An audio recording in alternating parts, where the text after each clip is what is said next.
Jamie.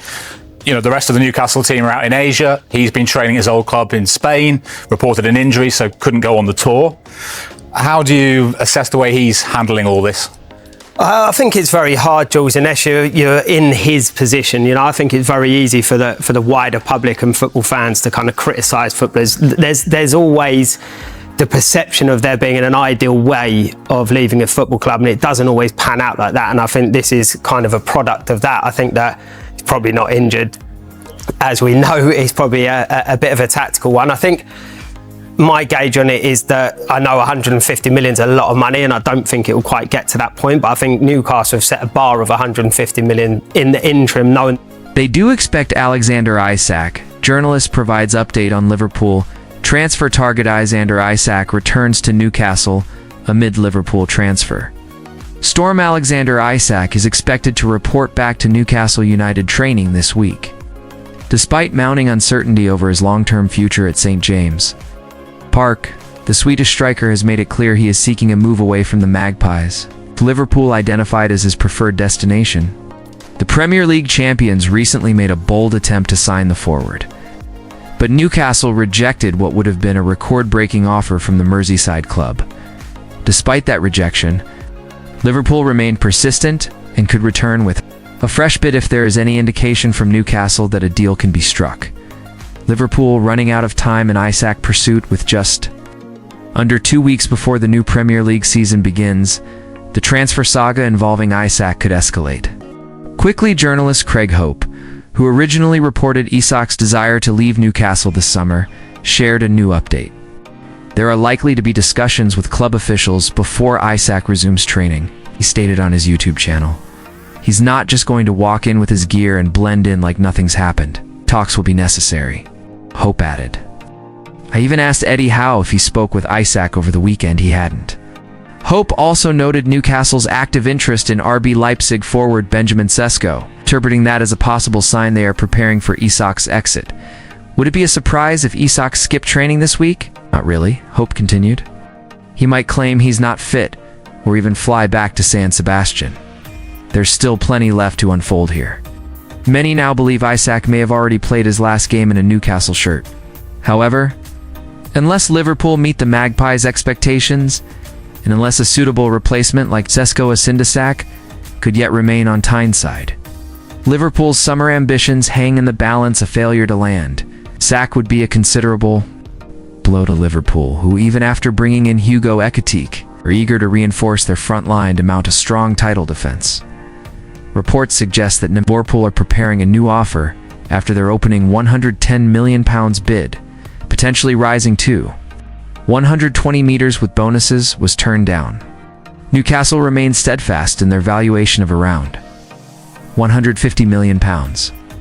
Despite reports, most notably from journalist Ben Jacobs, that Liverpool might pull out due to the high asking price. Other sources insist the Reds are far from giving up. French journalist Julian Lawrence claims Isak is simply waiting for the green light to make the move, even holding secret talks with new Liverpool boss Arne Slot. Newcastle's Sesko move key to unlocking Isak deal. Liverpool's hopes of signing Isak may hinge entirely on Newcastle's success in acquiring a suitable replacement. Their pursuit of Benjamin Sesko remains ongoing. Progress there could determine whether Newcastle soften their stance. Sky Sports News: Keith Downey backed the idea that Isak could still head to Anfield this summer, depending on Newcastle's striker hunt. Once Sesko is in, that opens the door for Isak to leave on. Liverpool are ready to bid again. Downey noted on his channel, all the talk of Liverpool being done with bidding is just noise.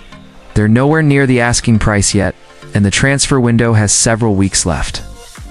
Fabrizio Romano Liverpool playing the long game. Renowned transfer expert Fabrizio Romano also weighed in, stating that while Newcastle rejected Liverpool's first formal bid, they did not explicitly shut the door on negotiations. Newcastle didn't say the player is untouchable, they simply said no, for now, Romano explained. This is still just the beginning of August. Liverpool know that game. They knew Newcastle would hold firm unless a replacement was lined up. Romano also revealed the strategic intent behind Liverpool's offer. This wasn't just about the money. It was a message to Isak. It was proof that Liverpool are serious, that they're willing to pay big. Renewed talks between clubs. Scheduled Craig Hope of the Daily Mail claims Newcastle's top brass are bracing for an improved bid in the coming days. It's now understood that another round of discussions between the two clubs is scheduled for early next week. Liverpool's next offer is expected to land between £120 million and £130 million, still below Newcastle's valuation, but getting closer. According to Team Talk sources, Liverpool are prepared to match the full £150 million asking price if necessary. Nunez sale and defensive. Targets could influence outcome. The conclusion of this saga may also be affected by activity elsewhere at Anfield. Saudi club Al Hilal are reportedly stepping up their pursuit of Darwin Nunez, and an imminent sale could help fund Liverpool's push for Isak. Meanwhile, Liverpool continue to explore defensive reinforcements. Mark Guéhi remains a primary target, but sporting director Richard Hughes is also scouting several other young centre-backs after an extensive evaluation in parallel. The Reds are lining up a bid for a €90 million rated Brazilian forward who is said to have already agreed to preliminary personal terms. Conclusion: one saga. Many moving pieces.